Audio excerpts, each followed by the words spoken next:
বেশ কিছুদিন আগের কথা। আমাদের সেন্ট্রাল কলকাতায় একটি বিশেষ দরকারি কাজের জন্য আমরা বেরিয়ে পড়েছিলাম সপরিবারে। তবে এই কাজটা যে আমাদের জন্য এতটা উপকারী ছিল সেটা তোমরা দেখলেই বুঝতে পারবে। অনেক দিন বাইক রাইড করা হয় না বলে আমরা ভাবলাম যে চলো সেন্ট্রাল কলকাতায় যাচ্ছি যখন একটু পুরো সেন্ট্রাল কলকাতাটাই ঘুরে দেখা হোক। শুরু করেছিলাম মা ব্রিজ থেকে।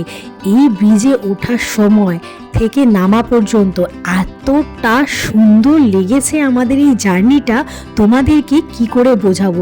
তোমরা যদি পারো অবশ্যই একবার এর উপর দিয়ে বাইক রাইড করে দেখো, আশা করছি তোমাদের ভালো লাগবে। তবে কিন্তু এইরকম একটা সময় ইভিনিংয়ে সন্ধ্যার সময় একটু হালকা হালকা কুয়াশা কুয়াশা লাগবে আর চারিদিকটা এতটাই সুন্দর রোম্যান্টিক লাগবে। আশা করছি তোমরা এই বাইক রাইডটা করার পর আমাকে একটা কমেন্ট করে অবশ্যই বলবে। বেশ অনেকটা দীর্ঘ পথ, প্রায় 9.2 কিলোমিটার আমরা এই ব্রিজটাকে অতিক্রম করেছি। এতটা ভালো লাগছিল চারিদিকের পরিবেশটা, সঙ্গে সোনাইয়েরও কিন্তু ভীষণ ভালো লেগেছে।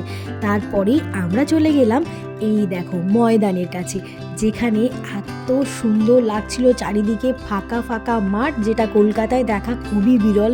যানজটের মধ্যে এরকম একটা সুন্দর জায়গা।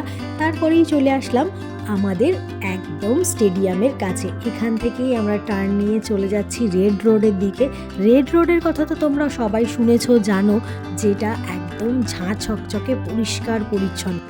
যে কোনো বড় অনুষ্ঠানই কিন্তু এখানেই অনুষ্ঠিত হয়, তখন বেশ সুন্দর সেজে ওঠে এই রেড রোড। তবে সেই কাজটাকে আমি ধন্যবাদ জানাই, যার জন্য আমার পুরো শহর কলকাতাটা ঘুরে দেখা হলো। তখন আমার সাথে থাকার জন্য সকলকে অসংখ্য ধন্যবাদ বন্ধুরা। আজ এই পর্যন্তই।